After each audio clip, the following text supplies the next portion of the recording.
Hello and welcome back to Geek and Speak, the Geek and Seek podcast. Today, we are going to be talking about cards that we think are overrated.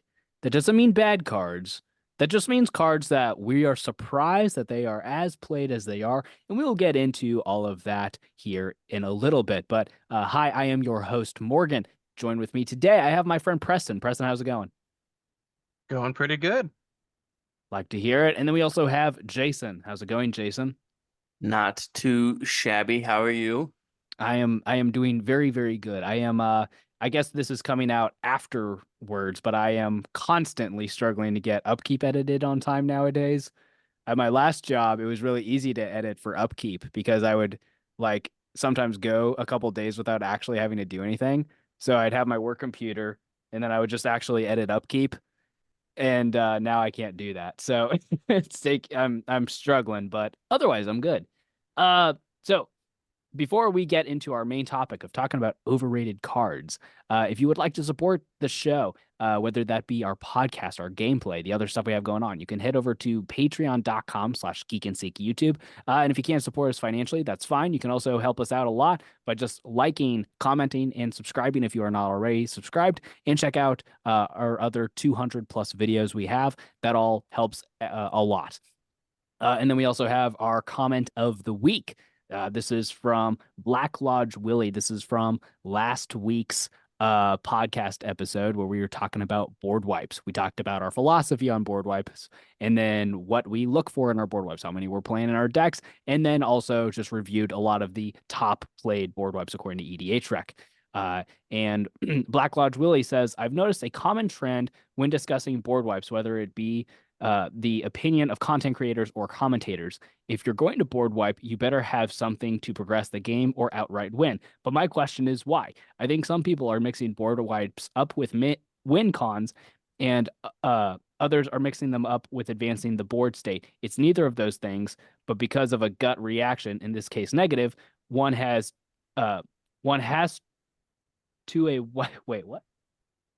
One has to wipe. You might feel your efforts were in vain and you want to hold the person accountable, but you better have a good reason for what you just did mentality. I think there's a couple maybe typos in there, but I like the sentiment. I usually like to grab funny comments of the week or whatever, but I felt like this was worth addressing. I don't think that was our point necessarily in that episode, was to say don't board wipe unless you're going to win the game, because you wanted, but it was more of, we like to play the more flexible board wipes. And all that to say, we will do a part 2 of the board wipe episode sometime within the next few weeks. We'll get around to doing that, and we'll review some other board wipes. So let us know if there are any that you think we should have talked about that we didn't talk about. I am losing my voice, so I'm going to hopefully let the other guys do most of the talking today. But I figured the news section I probably need to take because I don't know if these guys have paid attention to this. So we got a BNR announcement last week, which was that Violent Outburst was banned in Modern and Ponder is unrestricted in Vintage, which, first of all, I didn't know that Ponder was restricted in Vintage. That seems obscure to me. I feel like Ponder would be like a staple-ish card in that format since it's staple-ish in Legacy. Violent Outburst in Modern gain banned really hits the Crashing Footfalls deck, because what they would do is you just have it so that every time you cascade, you always hit Crashing Footfalls, and then you automatically on like turn like 3 get 2/4/4s, and it's insane, and it's really hard to beat that. And because Violent Outburst could do it at instant speed on turn 3, that also you could do it on your opponent's turn, which meant you had protection to hold up with Force of Negation. So it was just really annoying to beat. So I'm really happy that they banned Violent Outburst, because it's really annoying. Like when we were in Magic on Vegas and I played in a Modern league, Rhinos is so hard to beat when they do the instant speed, specifically because they can hold up Force of Negation. But now that you ban the Violent Outburst, they can't do it at instant speed. They're probably also going to cut Force of Negation from the deck, but it doesn't completely kill the deck. The deck still exists, but it's going to have to change a lot. So I'm excited for that. But all this to say, I know we are mostly a Commander YouTube channel. So to tie it into something that you guys might understand or have more input on is every other format recently has been doing a very, very good job about regulating the ban list. Why can Commander not do the same? I wish they would touch it a little more often for sure. See, here's the thing. They don't really mess with because people say things like ban Soul Ring when Soul Ring is fine. That's kind of it's kind of why. Because no matter for commander players, and I see this happen whenever something gets put on or taken off the ban list, whenever that's happened. Um, People will always just say, "Well, yeah, but they should have done this. They should have banned this, or they shouldn't have banned this." And I'm not saying that I'm excused from that. I definitely was out there like, "Don't ban Golos. There's no reason to ban Golos. Golos is okay. Well, kinda. Golos is fine. You could beat Golos.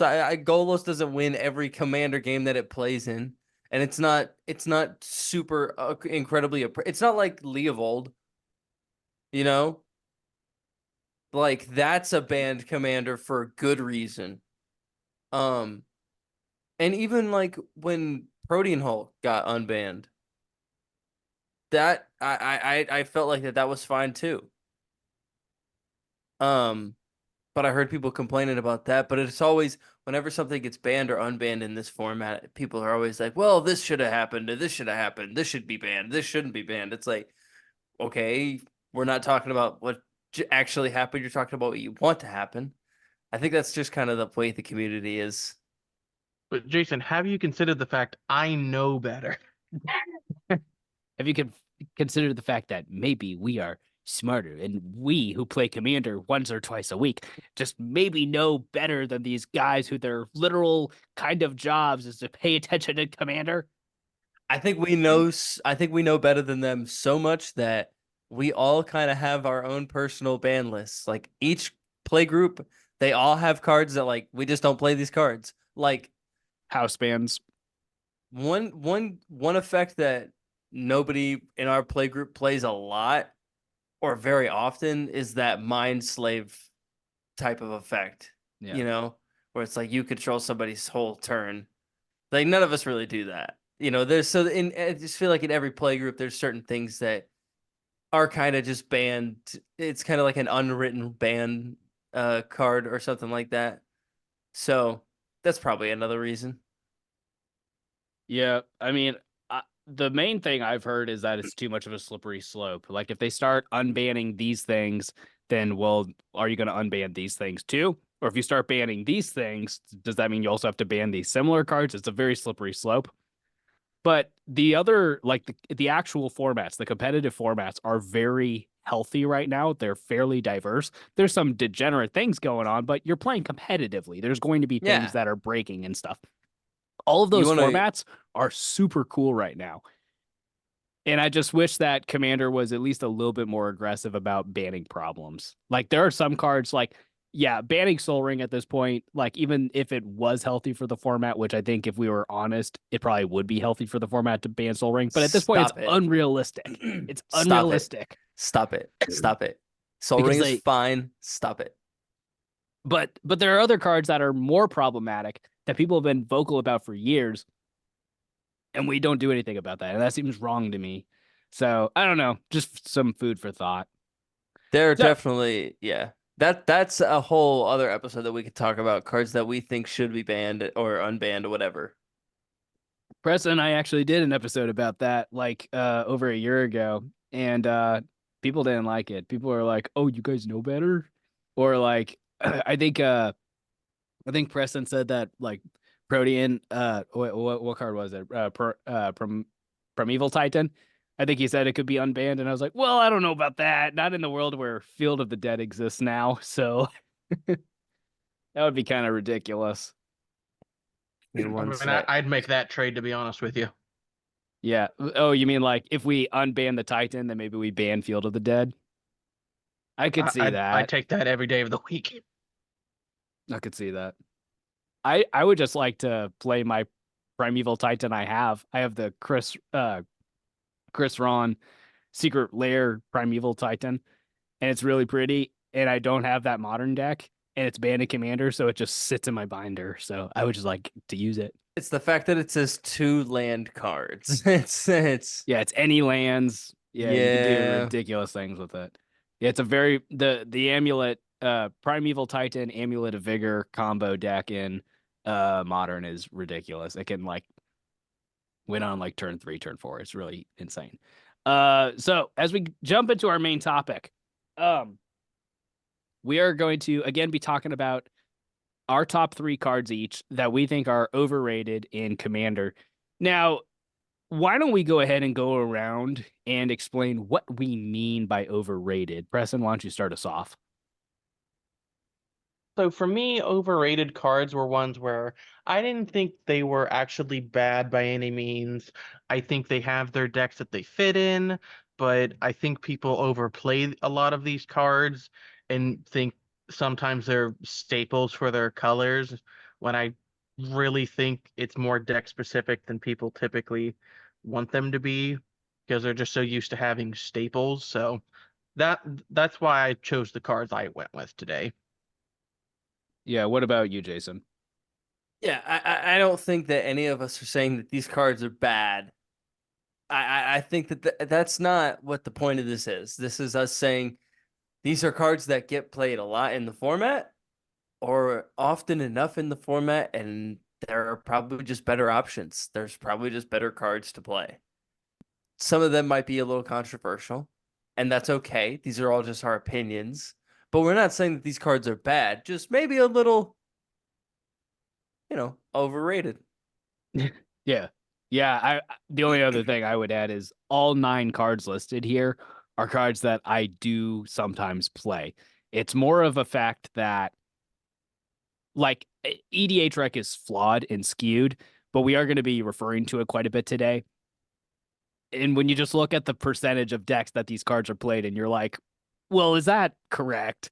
So that's more of where I'm coming from. It's yeah, like the other guy said, not at all that these are bad cards. All of these are good cards. It's more of I don't think they should be played as much as the data suggests that they might be getting played.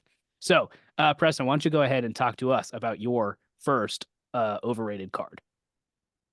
All right, so my first card I wanted to talk about was just the Signet cycle in general, more so the green ones, but I really don't like all of them all that much for most decks. If I'm not like running an artifact theme in general where cheap artifacts are just good to have in the deck, I really don't think they're necessary nowadays. In early Commander, I think they really helped when mana fixing was not very good and or expensive. But nowadays, there's just so many options. I really think they've been outclassed in the lower to mid power level decks. And when you say that, I assume you don't mean Arcane Signet. You probably mean like No, Demir Signet, the Rakdos Signet. yeah, the ones where you pay one and you tap it for your 2 colors. Yeah. I would say I played them a lot less than I used to. Like if I need a lot of mana, I'll still play them. But yeah, I don't play them in green decks at all, I don't think. And then a lot of the times I won't even play them in like my Esper Grixis decks as much as I used to. I think I'd play a couple of them. Like I prefer the talismans because you can tap them right away and have follow Yeah. ups. Um, and it's like I'll play, Soul Ring, Arcane Signet, the talismans in my colors, and then if I still need more rocks, I'll look at the other like on theme 3 mana rocks, and then if I still need more mana after that, then maybe I'll put in 1 to 3 of the signets. But I definitely play them a lot less than I used to. I'll always put in a 2 mana rock over a 3 mana rock, like every time. But I do agree that signets don't go in every commander deck. I do think that they are a little bit deck specific. Like, an example for me, outside of an artifact theme, um, I just built I think Shauna Purifying Blade. I just built that deck, and that deck's about gaining life and then drawing cards equally. Well, drawing cards and you can't draw more than how much life you gained. 2 signets makes 3 mana, so at the very least, I put 2 Signets in that deck because at the very least, at the end of a turn, I can tap both of those and draw 3 cards if I've gained 3 life. So I just felt like it was a good thing to put into that deck, just to have extra mana. Also, I can make sure that I have my colors because it is a 3-color deck. And that is a green deck. Like you could just be playing the Nature's Lords and the Farseeks and the Rampant Growths. Exactly, but it's better for me to have that mana to use over and over again instead of just pulling out more lands. Because I have something to do with it at the end of my turns if I didn't do something with it while like during my turn. Yeah. But no, I don't think that they go in every deck, and I think that it's totally fair. Putting them I Also, think in. there's still like borderline auto includes and 2-color decks. Like just because you only have so many Like a mana Rakdos deck. rocks. Yeah. Like, yeah, if I'm playing a deck that's literally just the 2 colors and it's not green, I still basically will always play them. But when I'm playing like 3+ colors, I play them a lot less than I used to. Right. And granted, I think that majority of commanders that we have are either monocolor or 2-color. I think we have more 2-color than I there's don't know. probably I think at least half my decks are 3-color, if I'm being honest. but I'm saying as far as options, there's definitely more 2-color commander options than there are 3-color, or definitely 4-color and 5-color commander options. Sure. It's a more minor thing, but another just me thing when I'm playing games is mana management is maybe my least favorite part of playing a game of Commander, and having to remember save this 1 mana to tap the Signet. It always throws my math off almost every turn I have them out. So that's definitely a me thing, and I think a few people can agree to that. But just something I wanted to mention is another reason I don't play them too often. No, I agree. I think it usually works out that I can like use like a colorless utility land, or I can put my Soul Ring mana into it. So it usually works out that it doesn't take that much brain capacity. But I agree, that is like one more hoop to jump through, and I think that's more proof that wouldn't necessarily always want to play them in like 3 to 5-color decks. Whereas in 2-color decks, that's not that much work, but Yeah. in 3 to 5-color decks, that does become a lot more annoying. All right, Jason, why don't you go ahead and talk to us about your first overrated card? All right. This is a bit more of a CDH staple, I think. It's Pact of Negation. I don't see this card get played a whole lot, but it's definitely probably to me it's the most overrated counterspell at this point. Hmm. Yeah, it is a free counterspell that can lose you the game. I don't really like cards that say, if you don't do this, you lose the game. It's just not. There's better options than this. There's good enough 1-mana counterspells now or 2-mana counterspells now that you should never need to run this or play this. And in Commander, there's plenty of counterspells that you can either pay an alternate cost or you can play for free in this format. I mean, There's also just a lot of like weird, flexible niche ones. Like, yeah, like if you pay 1 extra mana, exile that card from when it gets countered, or something like that. There's like all these, or like counter spell, target player mills 3. Like there's all these like weird, like, yeah, they're more than 0 mana, but they do something else. there's cards like return islands to your hand instead of paying the Yep. spell's mana cost. There's stuff like that. Um, you shouldn't be running this. There's just no reason to. There's no reason that this card should be $13 or $14. I firmly believe that. I mean, it is in according to EDH rec, it's in 8% of blue decks.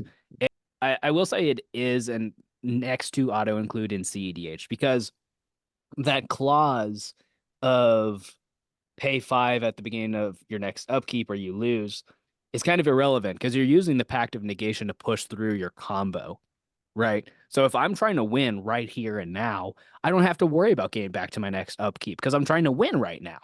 So I think in CEDH, it's good, obviously, but and we don't have the data broken down like of these 8 decks on EDH rec that it's in, how many of those are CEDH decks? We don't know that. But I do think from a casual perspective, yeah, I agree with your assessment that there's just more interesting counter spells. Like, yeah, they're not literally 0 mana, but if you're playing so many counter spells that you're not just playing the generically good ones, like even like in casual on a budget, you have literal counterspell, negate, essence scatter, probably a couple other ones. And then as you go to like the 3 mana counterspells, if you need that many, well, you're just leaving up the mana anyway, so you're fine. So Yeah, in casual, I feel like people are going to look at this as a 0 cost, but it's actually a 5 cost counterspell. right, So because the that's deck 5 I mana would on your maybe turn, you won't be able to use it. yeah, Like if I'm so the gonna pay deck I 5 would mana, maybe put it in would be like a green blue deck, but I'm a green blue deck. I already have a bunch of mana. I'll just play the other counter spells to get an additional benefit.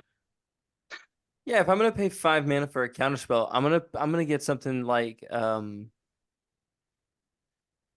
what's the one that when you counter you get treasure equal to the mana value. Yeah, there's one that's that. There's one that's also there are some other 5 mana counter spells. There's one that's like counter spell investigate 3 times. There's one that's you create X Thopters where X is that spell's mana value. Like, yeah, there's a Counter. lot. There's a counter target spell and then cascade. Right. Yeah. Yeah. Yeah. So Yeah. I don't know. I think in CEDH, home run. I think in casual, it's not worth it. Because Yeah. in casual, you're not really playing your combos that much that you're trying to win right there and then. If it's like a 10 power level, maybe. But even then, Yeah, but at I 10, think there's you're just talking some room. CEDH. Yeah, there are decks that want it, I suppose, but I think that it should. Well, That's just so Jason, you used to have a Talrand counterspell deck. Did you have it in there? No, didn't run it in there. I mean, because yes, it was a Talrand counterspell deck, and there was plenty of counterspells in that deck that I used, but a lot of it was just kind of cantrippy instants and sorcery stuff to draw me into my counterspells while also giving me enough drakes. Not gonna get into it. But no, I didn't even run it in that. Okay, so moving into my first overrated card, I feel like maybe all 3 of mine are a little on the spicier side. So hear me out, y'all. First up, I have Chaos Warp. So for 2 and a red, instant, the owner of target permanent shuffles it into their library, then reveals the top card of their library. If it's a permanent card, they put it onto the battlefield. So it kind of depends on the deck you're playing against. But your hope is for 3 mana, you're going to get rid of the thing that's scary, and then they will either get nothing in return, or the thing that they get back is going to be much less scary than what you got rid of. So I will say right now that I don't think this is a bad card. Like red doesn't have very many just open-ended removal spells. So the fact that this is a 3 mana spell that hits literally any kind of permanent in red, it's pretty good actually. The problem is we just have so much good removal that I think if you're going outside of mono red, it's not worth it. And the reason so I will say that according to EDH Rec, most of the top decks that are playing this are mono red decks. And that's where it makes sense. I'm not nitpicking that. Like if you're mono red, you play what you can get. And even if you're like in, I don't know, Rakdos, maybe you still play this just because you have only a couple enchantment hate pieces and stuff like that. So maybe you still play it in Rakdos. But according to EDH Rec, it's in 33% of all decks that play red. And I think part of that is probably due to reprints in Commander Precons, but that still seems very high. And I have seen, while it is true that most of the time you're going to get rid of something you're scared of, and they're either going to get nothing back or the thing they get back is less scary. That is how it usually works out. But I have seen twice they flip into the exact same spell which if it has an entered the battlefield effect is really bad because then they just get extra value. Or they do, I have seen a couple times they do flip into something scarier. So there is that randomness aspect to it as well. So again, it's not that it's a bad card. Like if you're playing mono red, if you're playing Rakdos, maybe even Izzet decks maybe want it, but there's no way that's 33% of all decks that have red, because once you start going into most 2 to 5 color decks, you just have more efficient removal. You have Generous Gift, Beast Within. Those are the most direct options, but you also have like Anguish Unmaking, and you have real board wipes that can hit things en masse, like Bane of Progress, Austere Command, Farewell, stuff like that. So just some food for thought. But what do you guys think about Chaos Warp? Chaos Warp outside of a mono red deck, it's totally overrated. I mean, if you're putting it in a mono red deck, yeah, because there's not a whole lot of stuff that's gonna do. I mean, there's only one other card I can think of, that does what Chaos Warp does in red, and it's Wild Magic Surge, and that it destroys a permanent. But then Right. the opponent reveals cards until they reveal a permanent that shares a card type with it, and they put that onto the battlefield, and then the rest go onto the bottom. So, I mean, if you're in mono red, you're getting the same effect. That's the best you got. But outside of that, there's just better options. I mean, if you're going blue, play more counter spells and just counter it before it even hits the board. But blue has enough exile stuff to make it worth it, or even like just bounce effects. You know, you get into white. White has plenty of single target removal or just board wipes. Black has plenty of single target removal that can hit just about anything. Can hit enchantments, artifacts, creatures, planeswalkers. Mono black has Well, black targeted has it has tons of creature removal, but really it's only enchantment removal that's direct outside of like edicts, is like Feed the Swarm. And then for artifact removal, it doesn't really get anything. But red can But deal you're with playing artifacts red, though. so Yeah. yeah. See, oh yeah, I guess if you're going artifacts, you're already in the color that does that. Right. But my point is, outside of a mono red deck, there's really not a reason to run Chaos Warp.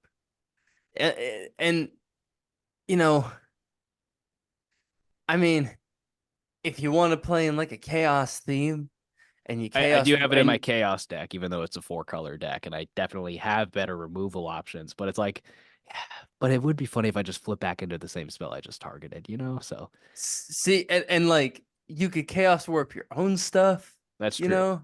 So there's definitely spots for it, especially if you're in a mono red deck, of course. But outside of that, you shouldn't be playing it. There's just better options. I feel like the card you mentioned, Wild Magic Surge, I feel like that should be played more than it is. I think it's because That's good. it's from Commander Legends Boulder's Gate, which just wasn't a very popular set, and people just don't remember a lot of the uncommons from that set. But I think people should play it more than they do, at least in mono red. Maybe past mono It's red, you don't really play it, but It's really, I think it's something that you could play outside of mono red. Just because it's destroying the permanent. You know, there's no in commander, especially there's no chance that that the person is gonna flip into the same card. So you're already, you get away with that. Now, if they could obviously still flip into something worse, or they can flip into something not as bad, and they are guaranteed to get something. So that is kind of the downfall. You take 1 mana away from Chaos Warp, and you're guaranteeing that they get something back onto the board. But you're also destroying something that's really problematic. And it is target permanent, so you can destroy anything that's on the board that you need to get rid of. Yeah, I think I like it a little more than you two do. This is definitely the one I'd argue the most against out of all of our list. It's the one I like the most out of all these, probably. But I don't think you're necessarily wrong with your arguments. Like, Mono Red loves it. Outside of that, maybe. I think it's probably more of a meta thing. Like, if you're playing in a meta where it's a lot of low creatures, low permanents in general, a lot of spell slinging, it's pretty good because if there is a permanent you want to get rid of, it's a good permanent, and you're less likely to hit something off the top. That's true. But otherwise, yeah, I like it, but I'm not gonna die on that hill by any means, saying it's the best card ever. It has Yeah. its places. Yeah. Yeah. I mean, I have it in at least 2 of my decks, maybe a couple more, but yeah, it. Yeah. Anyways, Preston, why don't you go ahead and walk us through your next card? All right. Next up, I put Rishkar's Expertise. So I went with this one because I just feel like green has so many ways of drawing cards, specifically involving big creatures, that this just isn't the slam dunk it used to be. Like, you're getting something for free, so it's still good, but it's sorcery speed, 6 mana. I put it in decks for sure, but I think it's calmed down from what it used to be on some of the older decks nowadays. I think this is the one I disagree with the most.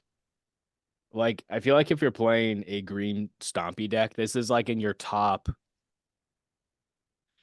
It's in like your top 2 or 3 best card draw spells. Right? Like, I think the only so it's like this and Return of the Wild Speaker are probably the best ones. And then depending on your exact archetype, maybe Greater Good is technically better.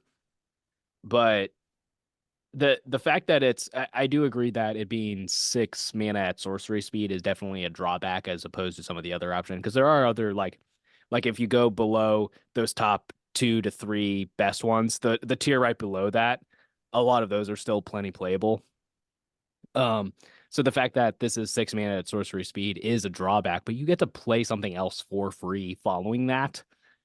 And I think that by itself keeps it in the top 3 best green card draw. It's not as good as Return of the Wild Speaker. I agree. Because I just that is I sometimes just a don't. finisher. But you can Rishkar's Expertise into Return of the Wild Speaker. I have done that. So I'm gonna tell you this: it's not a card that I put into every single green deck that I have, or every deck that I have. That, like, if it's a 2-color deck and one of the colors is green, it's not going in. Probably, I don't think I have it in a single deck. Just off the top of my head, I know it's not in any of my 3-color decks, or it's not in my 5-color decks. Do I have a 4-color deck? Can't think right now. I just don't play it. So because I don't play it, I'm gonna have to go ahead and say I agree that it is a bit overrated. It is in 11% of all green decks according to EDH rec. Some of that is pre-con reprint, but still. Yeah. It's not a card that I go out of my way to play or to add to decks, and it's definitely a card that makes that gets cut early when I'm making cuts to a deck. I don't play it a whole lot, and I think that green at this point has enough good card draw that you could play something that's a little bit more mana efficient, even though you don't get to play something else for free afterwards. That's a whole turn. To me, what's nice about it is there's split abilities. So you can draw the cards, and then after you draw, you can see what you get and play something for free. But for, playing 11 mana worth of spells for 6 mana, I just feel like I should be winning the game, and I'm not necessarily winning the game with that. You know what I mean? Right. Also, I mean, I've seen people run this in decks where they have one big creature like their commander probably. Do not run it in that deck. You are going to get blown out by a removal spell and draw like 2 cards off your mana dork or something. Please don't put it in those decks. That to me, Please. yeah, that's more of a deck building thing. yeah, I would say that I've seen people do that though, is why I mention it. yeah, I would say this is it's only consistently good in the decks that are going to consistently have the big stompy decks, which granted is a large percentage of green decks. Like, I did have it in my Shelob deck. I took that deck apart though. I have it in my Yargle and Multani deck. because that's insane. I have it in my I think I have it in my dragons deck. The decks that make big creatures consistently, those are the one that's where you play this. Outside of that, maybe you're right.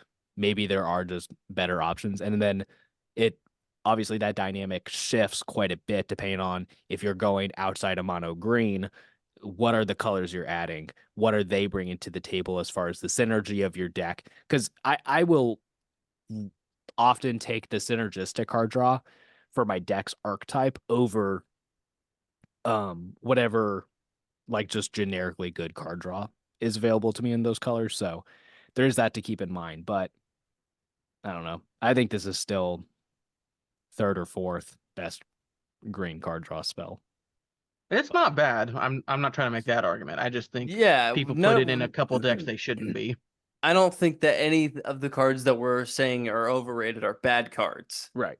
I don't think that at all. All right, Jason, walk us through your next card. Yeah, speaking of cards that are not bad. Yeah, right. My number 2 card that I think is overrated is Esper Sentinel. Now, hear me out, okay? I'm gonna give you a second to kind of settle down.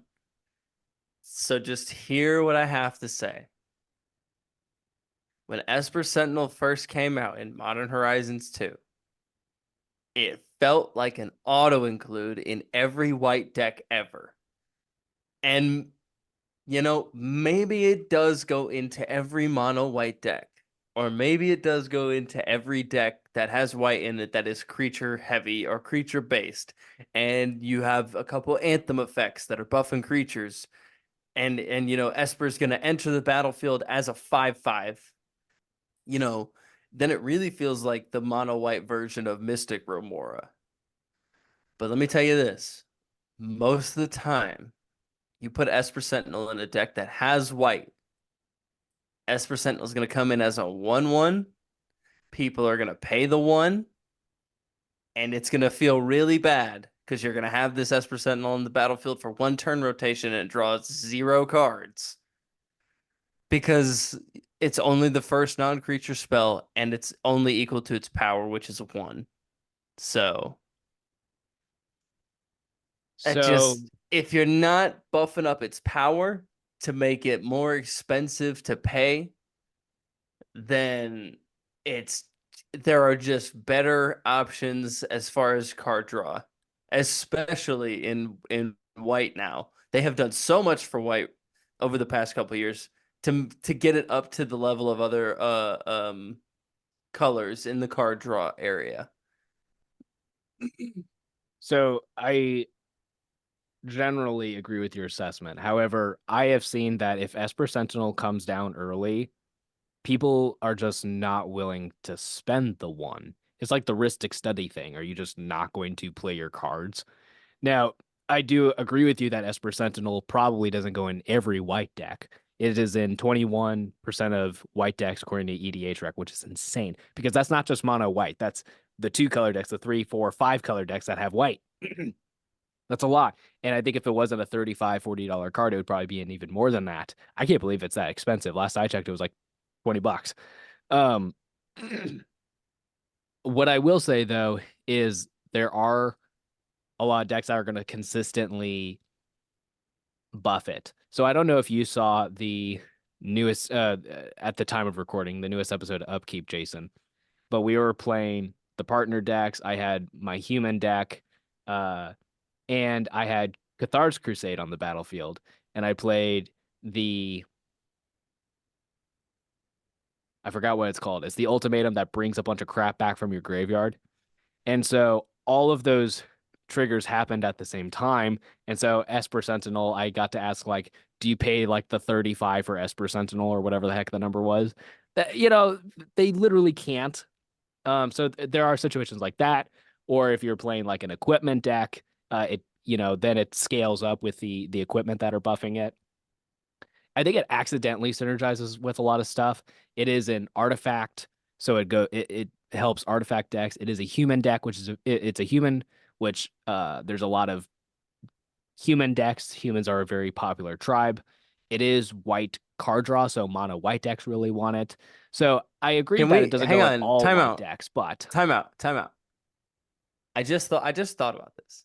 You said it's an artifact and it's a human, yes, so it's a cyborg? yes. It's a cyborg. Esper Sentinel's a cyborg. Wow. My mind has been blown. Yeah. It's still overrated. Um it only hits the first non-creature spell that you cast on your turn. And unless if you're playing in a play group or if you're playing with people that are going to be countering stuff a lot or doing stuff at instant speed on other players' turns a lot, then Esper Sentinel gets a lot better. But especially if you play Esper Sentinel turn 1, I think Esper Sentinel turn 1 is not as good of a play as a lot of people might think. Now, if your first turn of the game, like you play an Esper Sentinel, that's probably pretty good, because everybody's, playing their Soul Ring and they can't pay for it when they play it. If you're even the last person, if you're the last person on the first turn, everyone's going to be one land ahead of you. And maybe they are able to pay for it, or maybe they just don't play their 2-mana artifacts on turn 2. That's not the end of the world for most players in Commander. For most games, if you don't play your 2-drop artifact on turn 2 and you play it on turn 3 and then pay for the Esper Sentinel, that's not the end of the world usually. Another thing about it, it's susceptible to a lot of different types of removal. It's susceptible to any artifact removal and any creature removal. It's, adding in that extra type, it definitely helps with the synergy and it synergizes with more stuff, but it's also just susceptible to more stuff. It's fetchable with Urza's Saga. It's Oh wait, no, I fetching. think it's non-creature. Never mind. Preston, did you have anything to add about Esper Sentinel? Yeah, when it was first printed, that was the first like white card where they started giving white actual good card draw. So when it first came out, it made sense that you might try to jam it in every white deck you own. But nowadays they've printed a lot more, and I think a lot of the ones they printed just are more useful. Like, people can't pay to make it not happen. I think, It's one of those cards that yes, it's kind of like the high end is so good, not in but terms of ability, but in terms of its relevancy. It goes into every mono white deck. Yes. I'm not arguing that. Esper Sentinel goes into every single mono white deck that can play it. I firmly believe that. if it's in your budget. Well, Yes. Yeah. good point. But outside of that, I don't think it necessarily goes into every 2-color deck that has white in it. And it definitely doesn't go into every 3-color deck that has white in it. There are definitely certain decks that you're going to put it in 100% of the time because either it's an artifact or because either it's a creature or because of, some other reason. But I don't think it goes into what did you say? What, 21%? I think it was 21. I don't think that it necessarily goes into that many decks because I've played a lot of games with Esper Sentinel where I've had games where 2 full turn rotations will go by and I don't draw a single card off Esper Sentinel. I've had that happen multiple times. Yeah. I find that if I turn 1, turn 2 Esper Sentinel, it will draw me more than enough cards to make me happy. But if you are like in the mid to late game and people have mana, Esper Sentinel feels really bad. So there is that. See, and this is where I think Mystic Remora is better because Esper Sentinel can get into that territory where it's, they have to pay 4, 5, 6 mana for their first non-creature spell in the turn. Mystic Remora just is better than that because it's every non-creature spell and paying 4 always just feels bad, so nobody ever does it. Yeah. I don't experience that in games. Yeah, I think I've seen people pay for Mystic Remora 2 or 3 times ever. And it comes out semi often. So all right, we have quite a few more cards to get through. So let's pick it up. So My number 2 card is another one that's probably going to make people freak out. It's Brainstorm. So for 1 blue man, it's an instant that says draw 3 cards, then put 2 cards from your hand on top of your library in any order. So I'll say this right now. It's not that Brainstorm is a bad card. It is going to fix your hand. And, if we look at other formats, Legacy and Vintage specifically, this card is like a staple of the format. Like the part of the reason that most people will play blue in those formats is because of cards like Brainstorm, because you're smoothing out your draws, you're digging deeper into your deck, and you have a plethora of fetch lands to throw away the cards you really don't need in your hand. I don't think that translates to Commander because I think while if we are being objective, you should run all the fetch lands you can in your deck just for consistency reasons, right? But they're expensive. People aren't like on a casual level, people are not playing many, if any, fetches. And you can't really count Evolving Wilds, Terramorphic Expanse, the new one, Escape Tunnel, I think is what it's called. Those are obviously nowhere near the same caliber as like your Polluted Deltas and Bloodstained Mires. And because you're in Commander, let's say you're playing a 5-color deck and you're running all 10 of the fetch lands, that is still a lower likelihood of you being able to brainstorm, crack a fetch, throw away the cards you don't need. You are much less likely to do that in Commander than you are in 60 card formats where you can play 4 copies of your fetches, and then that goes up with the more colors that are in your deck. Now, to defend Brainstorm, there are Commander decks where it is good. In decks that care about just drawing a lot of cards, like Niv Mizzet Perun or Quasar Augur of Agonies, it's decent there. If you're playing cards like, when you draw your second card this turn, do this, like Alondra Skydreamer or Min Wily Illusionist. It's good in Storm decks. It's good in combo decks because you can dig deeper into your deck.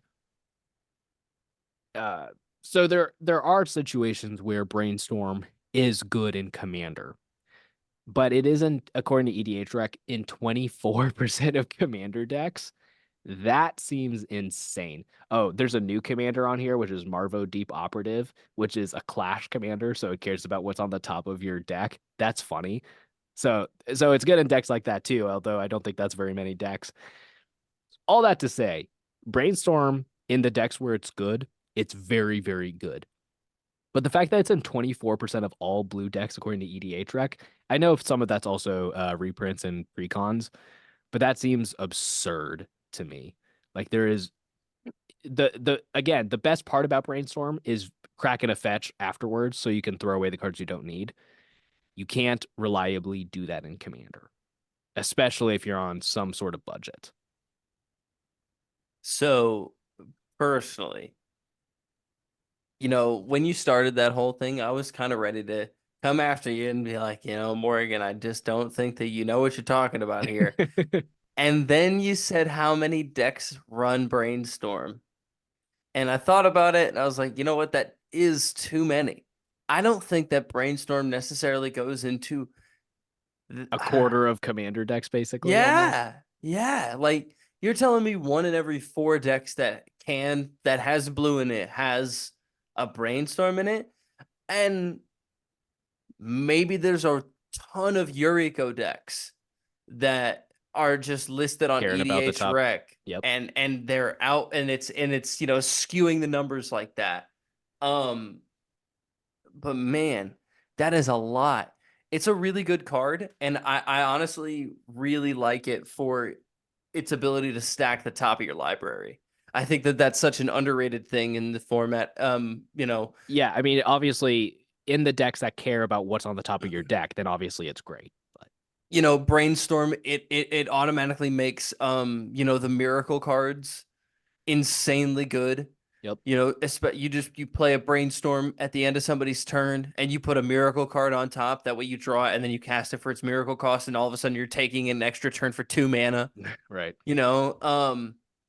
So it definitely shines in spots and it definitely can be an all-star in certain games, but it doesn't need to go in that many decks. 1 mana to draw a card and have that amount of selection is nice. But in Commander especially, there's almost better ways to just draw more cards. And instead of getting to choose one card of 3 cards, just draw all 3 of the cards. Yeah. And I mean there's so many like 3-mana draw 3s in Commander. And in outside of CEDH, wouldn't you rather just do that? Yeah, In 100%. CEDH, you know, when you're just trying to find your combo piece, or you are playing the fetch land so you can throw away the cards you don't need, then obviously, like I said, we don't know what percentage of the decks on EDH rec are CEDH decks, so we have to keep that in mind. And there's CEDH Yuriko decks. We've Right. played against the CEDH Yuriko deck. Right. That's coming in a couple months, so make sure you subscribe so you see that when it comes out. Preston, anything to add about Brainstorm? I agree with you guys that it definitely doesn't belong in that many decks, but something I don't think you guys are acknowledging is that almost every single blue deck in Commander has stuff that's like, if I'm going to draw, I'm going to draw more. Or when I get draws, I get some kind of trigger off of it. And you're drawing 3 cards. You put 2 back, but you drew the 3 cards. Yeah. And for 1 mana, that's not nothing. So like your what's the artifact when you draw cards? You put a counter on it, and then you can take the counters off, shoot people. I don't Walking know, Ballista? but Yeah, No. Walking Ballista. no, Or- it's not Walking Ballista. But I No. mean, yeah, you are right. Like I did mention, Niv Mizzet Perun cares about that, or Quasar cares about that. Or there's that artifact creature, Psychosis Crawler. So yes, you are That's right. the one. That's the one I'm thinking. Yeah. So Psychosis Crawler.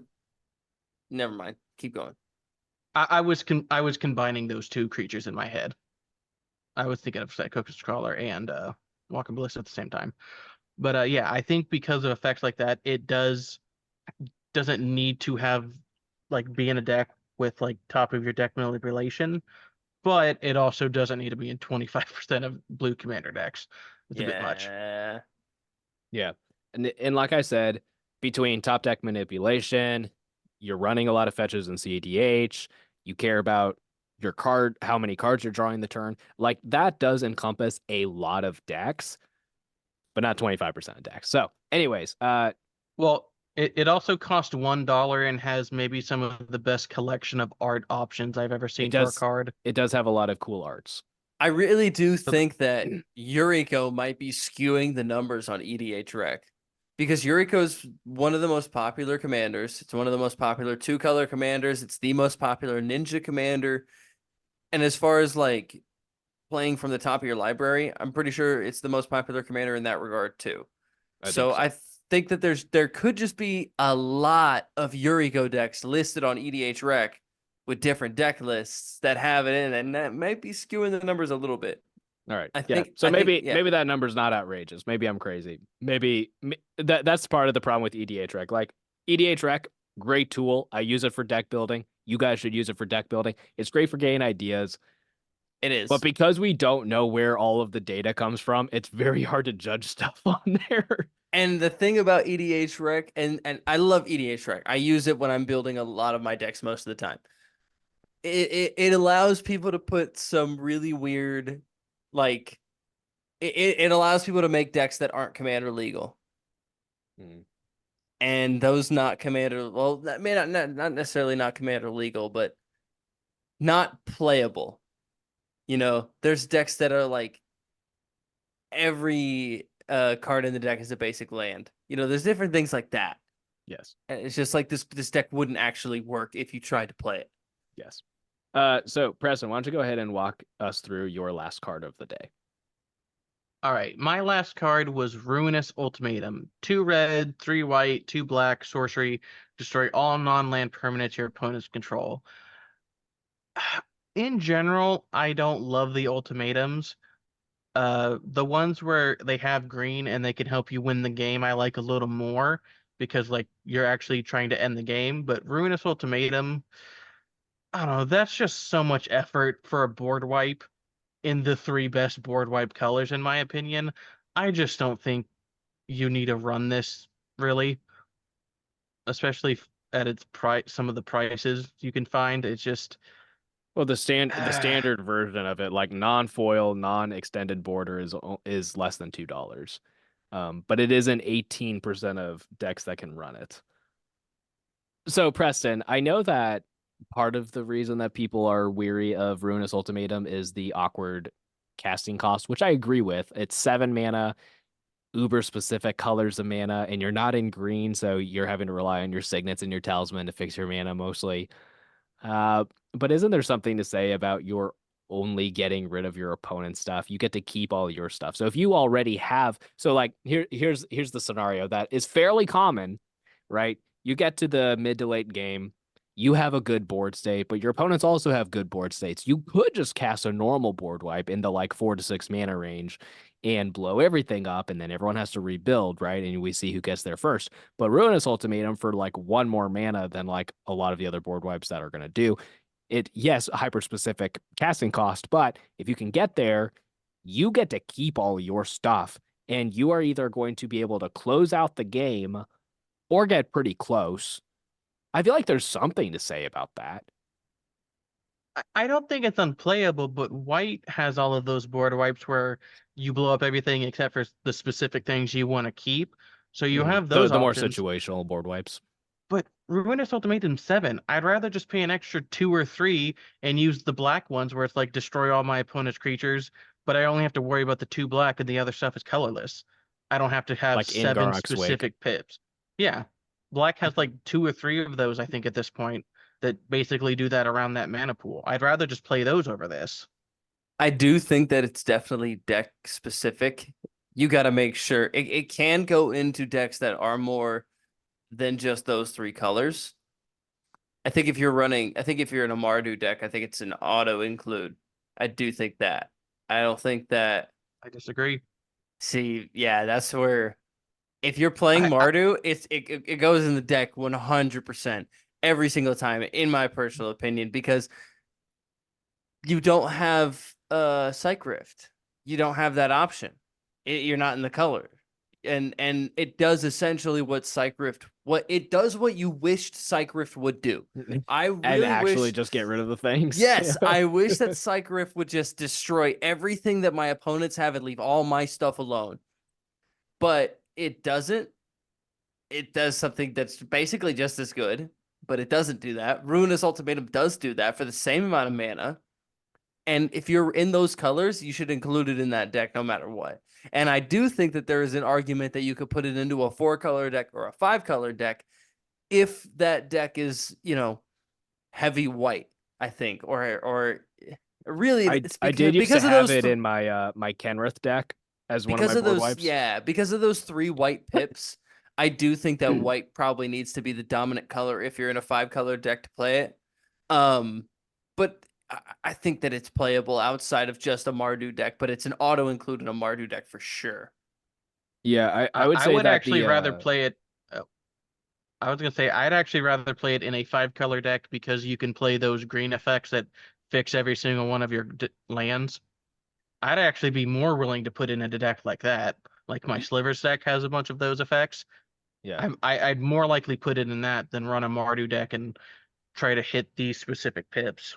so I will say that in Mardu you have artifact synergy, so your talisman and your signets go up in value, and then those can help fix your mana. And then also if white likely is your primary color, which makes it slightly more likely that you're going to hit all the right color pips, but you also have all of your catch-up ramp in white. I was just going to say that to fix your mana, which obviously goes down in value if you're like the first or second player, or there's not a green player at the table, right? But I used to have Ruinous Ultimatum in my Kenrith deck, and the mana fixing in that deck is pretty dang good. The reason I cut it from the deck was actually more of a thematical thing. Like I wanted board wipes that felt less bad. It had nothing to do with it was too hard to cast, and that was a 5-color deck. The way you built your Kenrith deck, you built it as a group hug deck, and Ruinous Ultimatum is the opposite of a group hug card. It is literally the opposite. You could not. No, I keep all my group hug cards, and I keep helping you guys rebuild. Yeah, that was my logic, but it does feel so bad that I just cut it. Yeah, you couldn't get further from group hug than you can with Ruinous Ultimatum. That's so opposite group hug. Well, see, in my group hug deck, I just played it wrong. I do that. I keep all my stuff. You guys lose all your stuff, and then I don't end the game. So, yeah. Jason, why don't you go ahead and walk us through your last card? All right. I want to say what my most overrated card is, but then I also am gonna just say what I debated on saying my number one card was. So my number one most overrated card is Mana Vault. I'll get into this, but it was either going to be Mana Vault or Mana Crypt, and it's for the same reason, but I think Mana Vault is more egregious. So Mana Vault, it goes into basically every single CEDH deck that exists, I think, just because it's fast mana. It's you pay 1 mana to get 3 mana. That's cool. This card does not need to go into any deck that is below a level 10 deck, because level 10 decks are trying to win on turn 2. You know, some of them can win on turn 1, but they're trying to win on turn 2, turn 3. That's really where they're trying to go. So if they can get as much mana as possible to get to that win, they're gonna do it. I totally understand it there. Outside of that, this card should never see play in another commander deck ever. I'm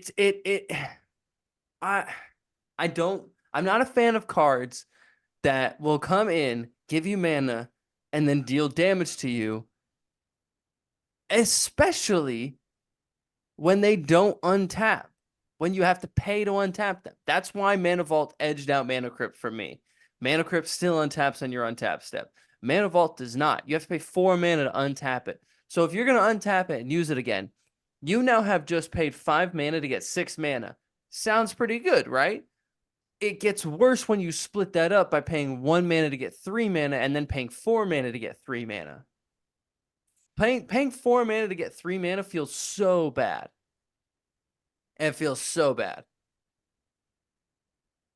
So I will say I'm really glad you picked Mana Vault over Mana Crypt, because I think that's a lot easier to defend as a pick, because I think the floor for Mana Crypt is it's just as good as Soul Ring, and then the ceiling of Mana Crypt is it's better than Soul Ring. Like if you can outweigh the potential damage, then I think it's actually probably better than Soul Ring. Well, it's also like a $200 card, so there's that to keep in mind. But Mana now you Vault, have to I include agree. other cards. You have to include other cards to get it to untap, you know, so that you can tap it without having to pay for the mana. Or Yeah. if you're no, I was saying Crypt. Like I'm glad you chose Vault over Crypt. Mana Crypt. See, because Mana Crypt. So I'll I say have this seen about Mana Mana Vault. Crypt. I real quick. I want to say this: why Mana Vault edged out. Why Mana Crypt was there in the first place. Mana Crypt. I have seen that deal as much as 20 damage to somebody in a game. I've seen it happen. You know, long game, but Mana Vault often does a lot of damage to whoever played it. It just it's what happens. Or excuse me, Mana Crypt. I don't know if I said Mana Vault. Either way, but you don't have to pay to untap it. It untaps during your untap step. So Yeah, so to come to the defense of Mana Vault, it is good in CEDH, like you said, because it's fast mana, right? And a lot of the times you just need the one big boost of mana. Outside of my CEDH deck, I do have Mana Vault in 2 of my other decks, maybe 3. I have it in my my Kozilek deck. It's a Voltron deck, but my commander is like 10 mana, I think. And a lot of the times so Mana Vault is going to get me into my really big, expensive, scary commander faster. And then if someone removes Kozilek, I often have to have a rebuild turn anyways before I can cast him again. That's just how that deck works. So then I don't mind spending the 4 mana to untap the Mana Vault. I also have Mana Vault in my Selenia life swap deck, so I'm intentionally getting my life lower, so then I don't care if it has to stay tapped for a few turns.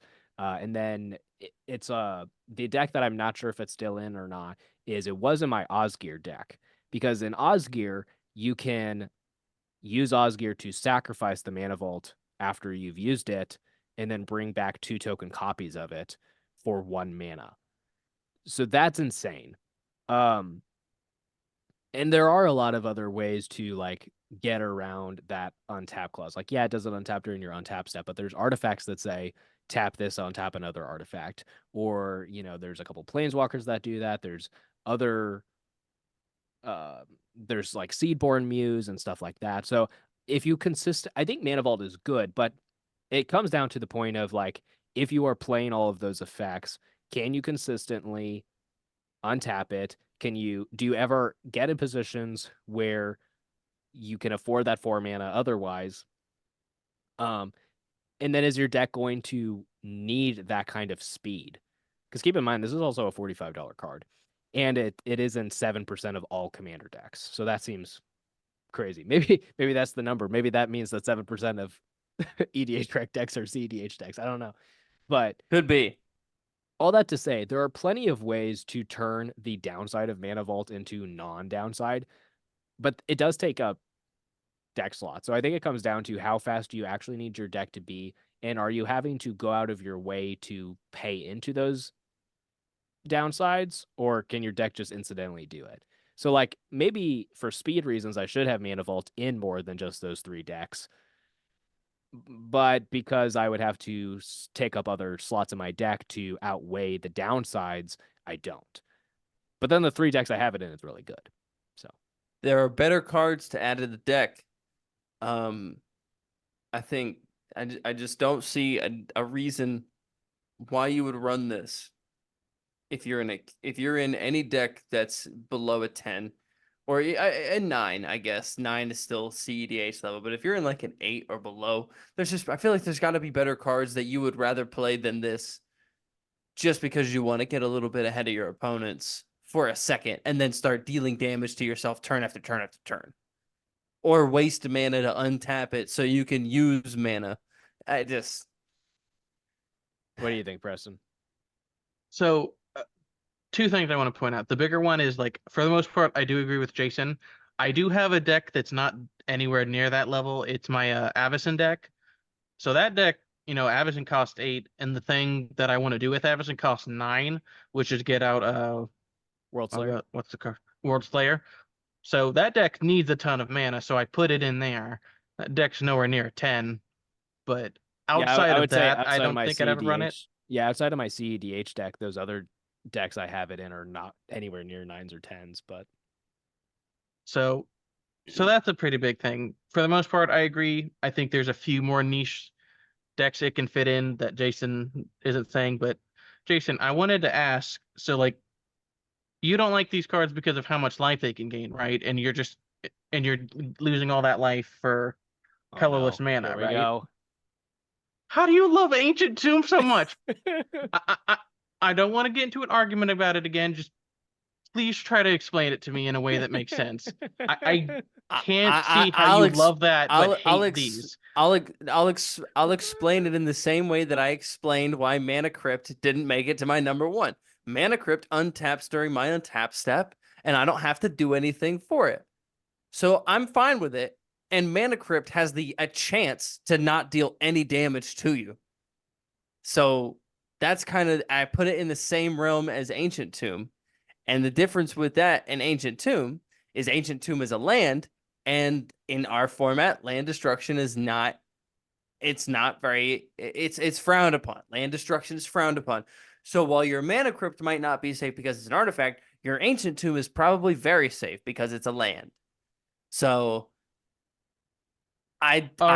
Ancient Tomb is fine. Mana Crypt is okay, but Ancient Tomb, I would rather run Ancient Tomb over Mana Crypt 100% of the time because it's a land. All right, I can accept that. I still think you're a little wishy-washy there, but I can see it. No, I actually I 100% agree with Jason on that. So let's go ahead and hop into the last card of the day, and this is my last pick. This is Black Market Connection. So for 2 and a black, it's an enchantment that says at the beginning of your pre-combat main phase, choose 1 or more. Create a treasure token and lose a life. Draw a card, you lose 2 life. Create a 3/2 colorless shapeshifter creature token with changeling, and you lose 3 life. This is a $22 card. And it's in 9% of all black decks. That's insane. It is in it did finally get its first real reprint in the Pirates Commander Precon from Lost Caverns of Ixalan. Really fun precon. Pick it up, check it out, play it. It's a lot of fun. It is fun. It is pretty cool. So I don't know if you guys saw, but we did an episode of the podcast where we were ranking Jason's deck, and I was like, I don't know how to rank the Pirate Precon because I haven't played against it, but I finally have played against it a couple times. It is pretty cool. So I will say this, that there are decks where Black Market Connection is good, but you need to really need the modes that you are actively choosing, right? So like the most generically good one is the pay 2 life draw card. But at that point, it's just a slightly easier to cast, but probably worse version of Phyrexian Arena. And I think we're all at the point where Phyrexian Arena, we probably still play it in mono black decks. But then outside of that, we're like, how often are we really playing it? You're not playing it in 5-color decks. And To then kind of put that in a better perspective, I was considering putting Phyrexian Arena in one of my top 3 overrated cards. yeah, I still like Phyrexian Arena. I think I still have it in 2 of my decks, maybe 3 of my decks. I but do it's too. That's fine. why I didn't. I do too. But you I see what you were saying about Yeah. So that's like the most flexible version of Black Market Connection. That's just most generically going to help you out. If you really need the mana, you can pay the extra life to get the treasure token. Obviously, that goes up in value in decks that care about treasures. Like if you have a Prosper deck, or there's other decks like that that care about having treasures. I think the changeling, the shapeshifter token that it makes is the most interesting one, because maybe you do that in some typal decks, like the fact that it was in the pirate precon. Well, because it's a shapeshifter with changeling, it technically is a pirate. So there is No, that no, interesting synergy. not technically. It is not technically. It is a pirate. So all that to say, this card is very flexible, and I'm sure it does go in quite a few decks. The thing is that I consistently see people playing it wrong. Because like I said, if you are playing it so I think in mono black, maybe it goes in a lot of decks. And then obviously goes up in value if you care about drawing extra cards, if you care about making if you really need the treasure tokens, that is ramp, right? Like if you get to kick that off a few times, that is actual ramp. So that's not to be undervalued. The problem is I consistently see people playing this wrong, because the newest episode of Commander Clash, at the time that this video comes out, so we're recording it. It's not out yet as of the recording of this video, but by the time this video comes out, it will be out. The newest episode of Commander Clash, Seth plays this card in a 5-color deck. And so that is wrong, because in 5-color, you have so many other things you could be doing, right? For 3 mana, you could play a better ramp spell. You could play a better card draw spell. Often ones that are, or if you have a typal deck and you care about having a creature of that type, just play a 3 mana creature of that type, right? There, without having to pay life, probably. So that already was suspect. But then he just kept like he full send once or twice, and then he would choose the first 2 modes over and over again. And it got to where at the last turn of the game, he had 1 life left, and he got like Orcish Bowmaster triggered a couple times from Phil, but almost all of the damage he took was from himself. He would fetch land into a shock land and then had black market connections. And I was like, man, you can't do that, man. Like, and it's not just Seth who does that. Like, Josh from Game Nights, he is notorious for full sending on black market connections when you don't need to. The last mode specifically is the most egregious to me. I would never pay 3 life for a 3/2 that isn't actively helping my game plan. That doesn't make sense to me. So again, it's not that I do have black market connections in 1 deck. It is my Selenia life swap deck, because again, I care about getting my life low.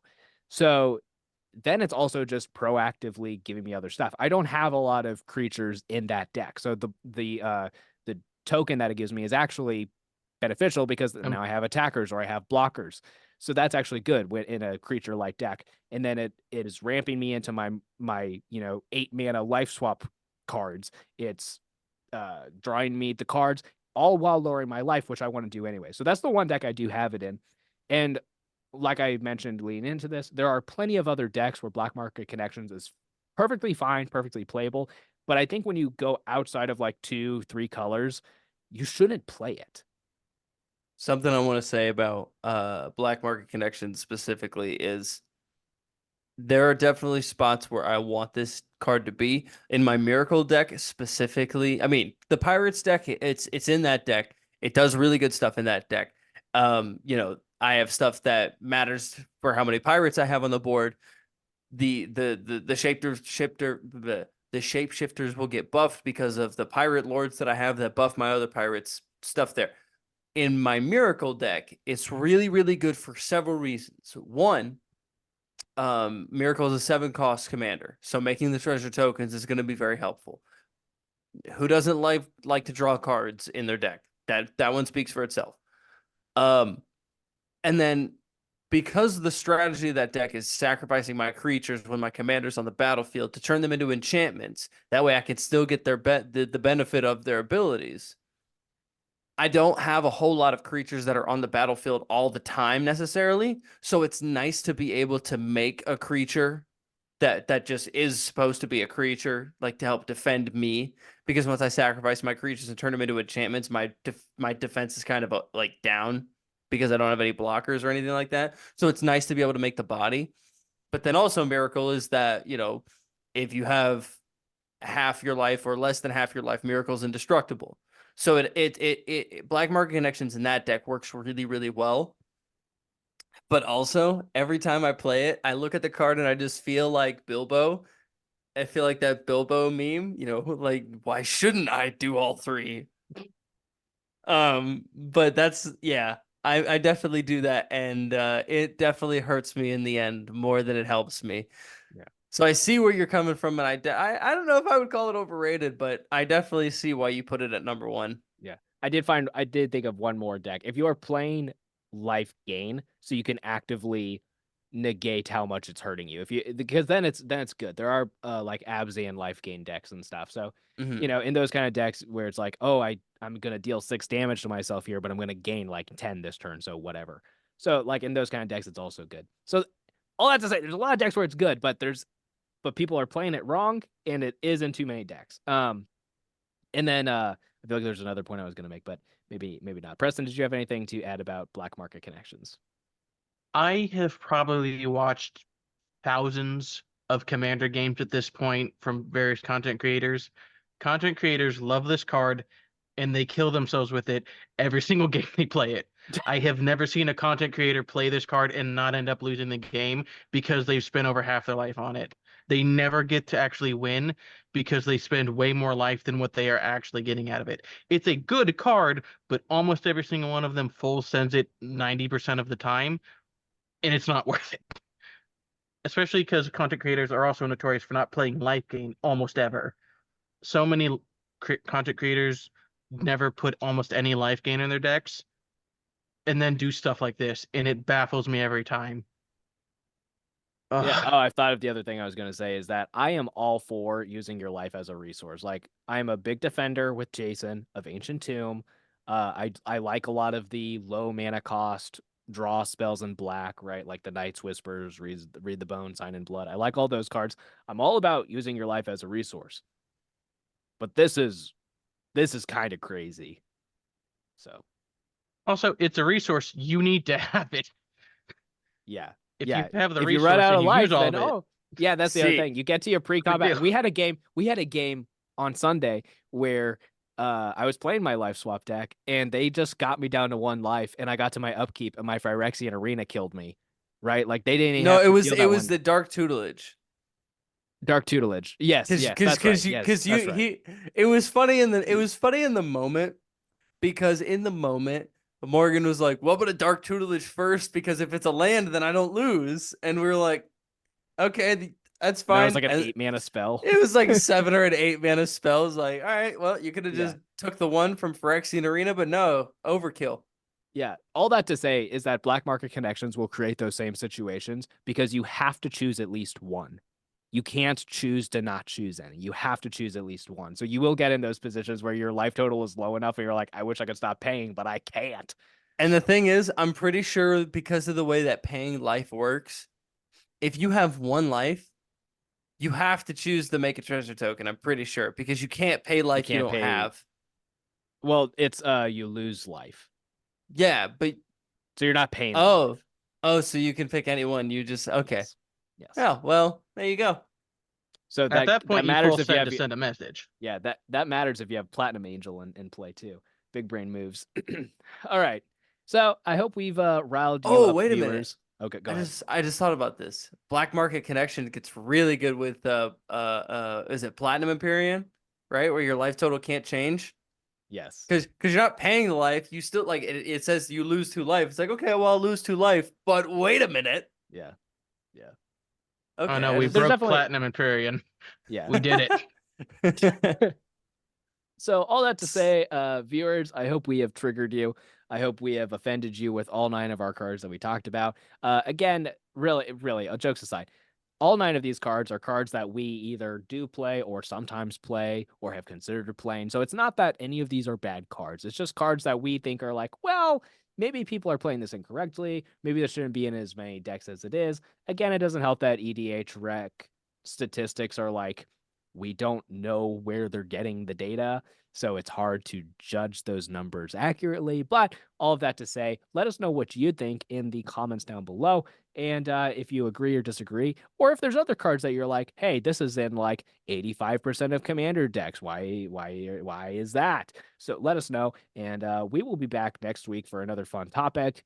Before we end this video, I wanted to just acknowledge the passing of Akira Toriyama. That happened. It was the 1st of the month, and then nobody found out until like 4 or 5 days later. It was like he passed on a Monday, and nobody found out. Like the world didn't find out until that Friday. Just that hit me very hard, and I don't know if anybody else out there, felt the pain from that. But just wanted to say that, as a big Dragon Ball fan, he's gonna be missed, and it's tough. I don't really know what to say about it, but he's a legend, and he's not gonna be forgotten. We'll see you guys next time.